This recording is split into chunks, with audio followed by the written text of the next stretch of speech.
حضرت معاویہ رضی اللہ تعالیٰ عنہ کی وفات کے بعد کوفہ کے رہنے والوں نے حضرت حسین رضی اللہ تعالیٰ عنہ کو جھوٹے وعدے دے کر اپنے ہاں بلانا چاہا، اپنی سرکردگی کے لیے، اپنی لیڈرشپ کے لیے، خود کو اصلاحی تحریک میں ڈھالنے کے لیے پتہ نہیں کیا سے کیا باتیں کر کے یہ حضرت حسین رضی اللہ عنہ نے کیوں؟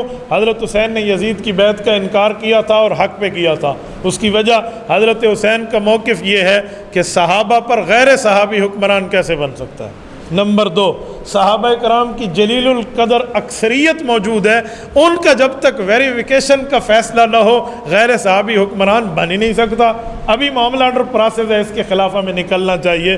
اس وجہ سے حضرت حسین مدینہ منورہ سے نکل کے مکہ معظمہ آئے اور 5 سے 6 ماہ یہاں رہے ہیں۔ حضرت حسین رضی اللہ تعالیٰ عنہ جب مدینہ منورہ سے نکل رہے تھے تو صرف حضرت حسین اپنے گھر والوں کو لے کر نہیں نکلے، خاندان علی المرتضیٰ کو لے کر نکلے، بلکہ خاندان ابو طالب کو لے کر نکلے۔ یہاں مکہ مکرمہ میں حضرت حسین نے 5 – 5.5 ماہ قیام کیا، اور یہاں پر حضرت حسین رضی اللہ تعالیٰ نے دیکھ لیا کہ یزید کی حکومت کے کارندے مکہ مکرمہ پر حملہ آور ہوتے ہیں میری وجہ سے۔ تو صحابہ کرام کی اولاد کے ساتھ مشورہ کر کے حضرت حسین نے فیصلہ کیا کہ میں یہاں سے جاتا ہوں۔ تو انہوں نے کہا آپ نہ جائیں، یہ تو پرامن جگہ ہے، یہاں تو چیونٹی تک کو بھی امن ہے، گھاس تک نہیں کاٹا جاتا، بلد امین ہے، آپ کو یہاں سے نہیں جانا چاہیے۔ تو حضرت حسین رضی اللہ عنہ نے ایک جو جملہ ارشاد فرمایا ہے نا، اس سے ہمیں بہت سی چیزیں کھلتی نظر آتی ہیں۔ حضرت عثمان غنی رضی اللہ عنہ پہ جب حملہ ہوا تھا مدینہ منورہ میں پچھلے جو میں یہاں بیان کر چکا ہوں، انہوں نے کوئی فوجی لشکر کشی نہیں کی تھی کہ میری ذات کے لیے حضور کے حرم کی عزت پامال نہ ہو۔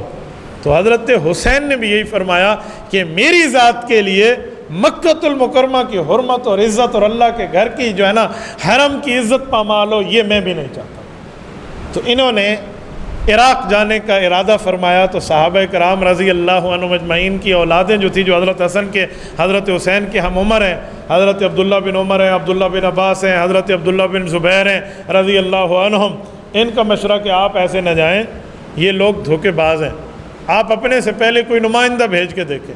ان صحابہ کرام کو یقین تھا کہ واقعی دھوکے باز ہیں، یہ خواہ سے جھانسا دے کر کوئی نقصان نہ کر دیں، خانوادہ پیغمبر کا، اولاد علی اور آل نبی کا نقصان نہ ہو جائے۔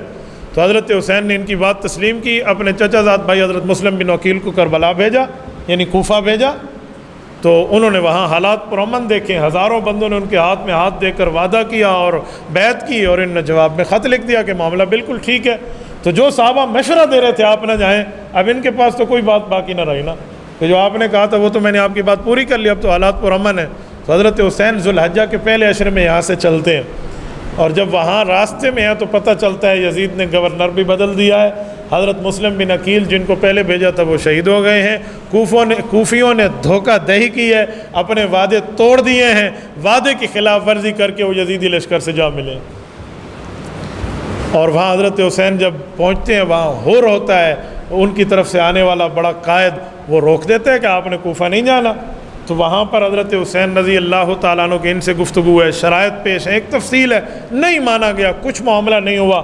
آخر یہ کربلا کی طرف سفر ہوتا ہے، یہ زبالہ سے 72 کلومیٹر یہ شام کے فاصلے پہ ہے۔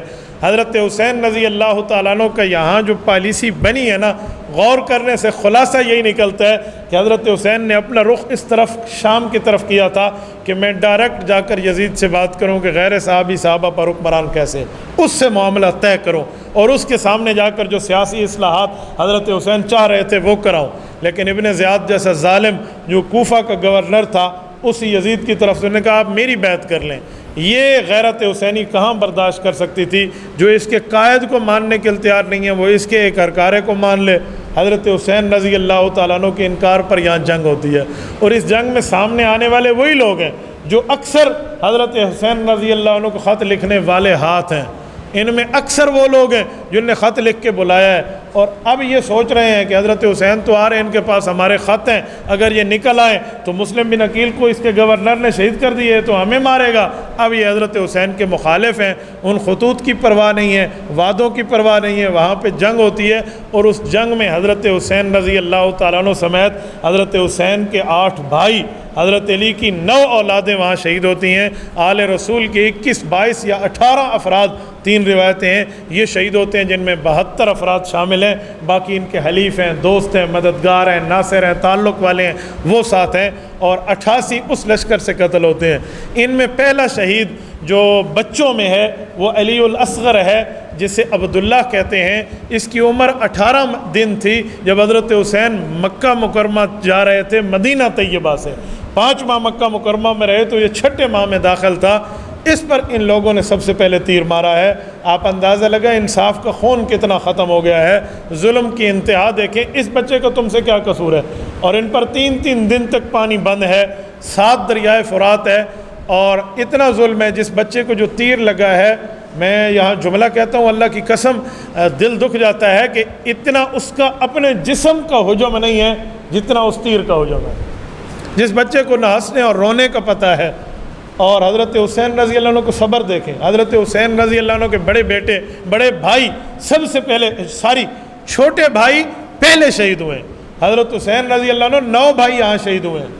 تو 10 محرم الحرام کو کوفیوں کی غداری کی وجہ سے کام ہوا ہے۔ اس قتل کا ذمہ دار عبداللہ بن زیاد بھی ہے، کوفی بھی ہیں، لشکر پہ حملہ کرنے والے بھی ہیں، اور یزید بھی اس معاملے میں شامل ہے کہ اس نے 4 سال اس کے بعد حکومت پہ اپنے پاؤں جمائے رکھے ہیں۔ حضرت حسین کی کوئی قتل کی تحقیق نہیں ہوئی، کسی قاتل پر کوئی گرفتاری کی فرد جرم عائد نہیں ہوئی، کسی کو پکڑا نہیں گیا، کسی سے بدلہ نہیں لیا گیا، بس ایسے ہی معاملے کو ٹرخا دیا گیا ہے۔ اصحاب اقتدار جو ہوں، جن کے پاس طاقتیں ہوں، اور طاقت ہونے کے باوجود بھی کسی مظلوم، اور مظلوم بھی وہ جو اس کائنات کا ایک افضل البشر ہے اہل بیت کا، ان جیسے کی شہادت کے معاملے پر ٹال مٹول، یہ بھی قتل کی ذمہ داری انہیں پر عائد کرتی ہے۔ اس لیے ہم حسینی ہیں، حسینی رہیں گے، نہ ہم کل یزیدی تھے اور نہ ہم آج یزیدی، اور نہ قیامت تک یزید سے اپنے تعلق اور نسبت کو ہم جوڑنا چاہتے ہیں۔ تبارك الذي نزل الفرقان على عبده ليكون للعالمين نذيرا